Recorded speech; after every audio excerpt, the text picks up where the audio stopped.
Hello and welcome back to the Air Armoury. I'm JRH and today I'm looking at different types of bolt action air rifles.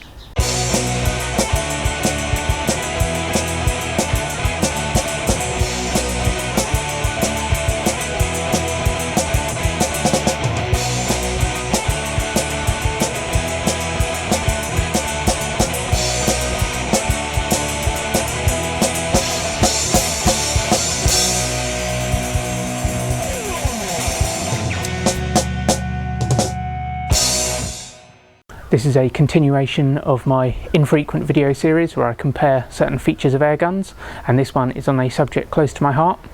Now, I love bolt action guns, which I think stems from my long-standing interest in historical military small arms. In fact, many years before I owned even my first air gun, I saved up all of my pocket money and birthday money and bought a deactivated World War II era German Mauser Kar98K rifle, which you can see a picture of here. My main passion is obviously now air guns, and I've tried to incorporate my love of bolt actions into my air gun collection. So this video is going to be an overview of the different types of bolt action systems used on air rifles manufactured around the world in the last 3/4 of a century or so. Now, I use the term bolt action loosely. What I really mean is guns with a bolt handle that perform that function, even if it's not strictly bolt action per se. Now, this video isn't going to be an exhaustive list of every bolt action air gun ever made. What it is going to be is different types of bolt action, and I've divided those into what I deem to be three main categories, which are where the bolt is used to load the pellet, where the bolt cocks the gun in relation to spring piston guns, and where the bolt locks the barrel in place. I'm aware these might not be the only types. I'm sure there's others out there which I haven't come across, but these are certainly the main ones, and they're the ones that I had examples of to show you. Of course, there may be some crossover between categories where the bolt performs more than one action, but where that is the case, I've categorized them by their primary function. Now, I should point out that things might look a bit different from scene to scene as I film this video at various times, depending on when I've had access to each gun and when I've had each gun out. So let's take a closer look at some bolt action air rifles. So I'll start with what is by far the most common kind of bolt action operation, which is where the bolt is used to load the pellet. And this is mostly, but not exclusively, encountered on PCP and CO2 powered guns. This Sheridan Silver Streak here is actually a multi-pump pneumatic, but it's the same principle. So characteristics of this system are obviously a bolt handle, which can be either at the back here, as on the Silver Streak, or on the side, as on this SMK QB78 Deluxe. A cutout in the breech in which to load the pellet, and a probe connected to the bolt handle, which pushes the pellet into the back of the barrel and the breech when the bolt is closed. And that probe will generally always have an O-ring on it to create an air or gas seal. Now, closely tied into this loading action on bolt action repeating air rifles which use a rotary magazine, the bolt also indexes the magazine. Now, I don't actually have a bolt action repeating rifle to hand to show you, but I can demonstrate with my Hatsan AT4410 here. Now, the Hatsan has a side lever instead of a bolt, but it works on the same principle. And it's actually useful to show that here, as with this kind of gun, a side lever is the main alternative to bolt actions. Now, you can see here the cutout which the magazine sits in, and inside that there's a small metal tab, which is the hand which lifts up to index the magazine to the next position when the bolt, or in this case the side lever, is pulled back. And you can see that in action here. For guns using compressed air or gas in the case of CO2, as well as allowing you to load the pellet, the bolt also cocks the gun, which I can demonstrate with my Silver Streak here. So when you pull the bolt back, it's actually pulling against spring pressure, and that's because when you're pulling the bolt back, it's actually retracting a spring-loaded hammer inside the action. So when the bolt is pulled all the way back, you can hear it clip into place, and that is the hammer being engaged on the sear. So when you push the bolt handle back forwards, it's no longer acting on spring pressure. So when you pull the trigger, the sear releases the hammer, which goes forward under spring pressure and hits a valve to release the compressed air and fire the pellet. Now, whilst a bolt action system to load a pellet clearly has a couple of important purposes on the guns we've looked at so far, The reason I've made loading the pellet the primary kind of type of category is because I can think of one example where the bolt's sole purpose is loading the pellet and doesn't involve cocking the gun, and that is the Sterling HR-81 and HR-83 rifles. Unfortunately, I don't own a Sterling rifle, but I do have a picture here from an old airgun magazine. Now, the crucial distinction with the Sterling rifles is that they are spring piston guns, so cocking is done by way of an underlever. And that means the bolt mechanism is just used to load the pellet. But you can see from the picture that, just like with the non-spring guns we've looked at, it has the typical bolt handle towards the back of the gun, and then they cut out in the breech for loading the pellet.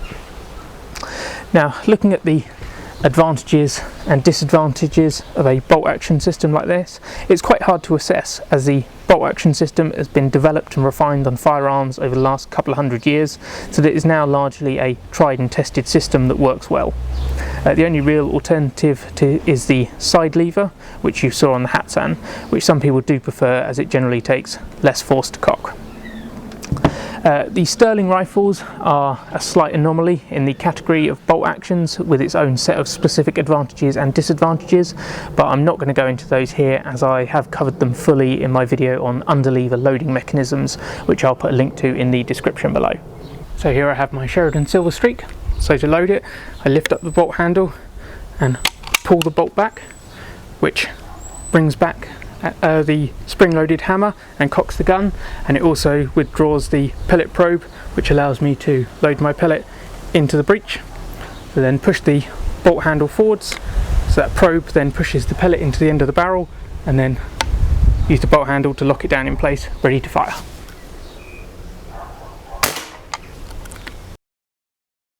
So the next category is spring guns, where the bolt handle is the cocking lever.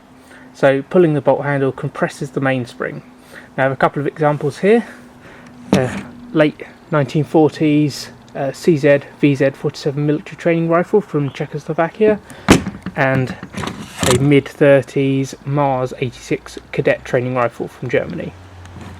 Now, as with these two guns, this is a system found on a number of military training rifles from this kind of time period, presumably because at the time these were made, many standard military service rifles that these were trying to replicate were bolt action. That being said, it's not exclusive to military training rifles by any means. There are a number of sporting bolt action air rifles, such as the Haenel Model 310 and the Diana Model 30R. Now, on most of these guns, like the VZ-47 here, the bolt handles are true levers in that they pivot either at the rear of the gun here, or some of them about halfway up, about here. But some, like the Mars 86 here, are not technically levers, as they just pull straight back to compress the spring rather than pivoting or levering. With designs like these, the bolt handle may or may not also operate a probe for the pellet. So it does on the VZ-47 here. You can see the probe in there, so when I whack and cock that, it retracts the probe, which allows me to drop the lead ball in to then close it up. That's not the case on all of these guns though. The Mars 86 here doesn't have a probe and a cutout to load it there. This has a loading gate in the barrel sleeve. So the benefits of using a bolt handle as a cocking lever are that it replicates military small arms, and that it can also be operated much quicker than an underlever or a brake barrel, which also means it's a good system for repeating air guns, which most bolt action spring guns, including these two, are. The downsides though are that because the bolt is shorter than the conventional cocking underlever or a barrel, you don't have as much leverage, so it either takes a bit more force to cock or you have to have a weaker spring, and I suspect that they're probably more complicated systems to manufacture. Overall, you don't really see many modern bolt action spring guns.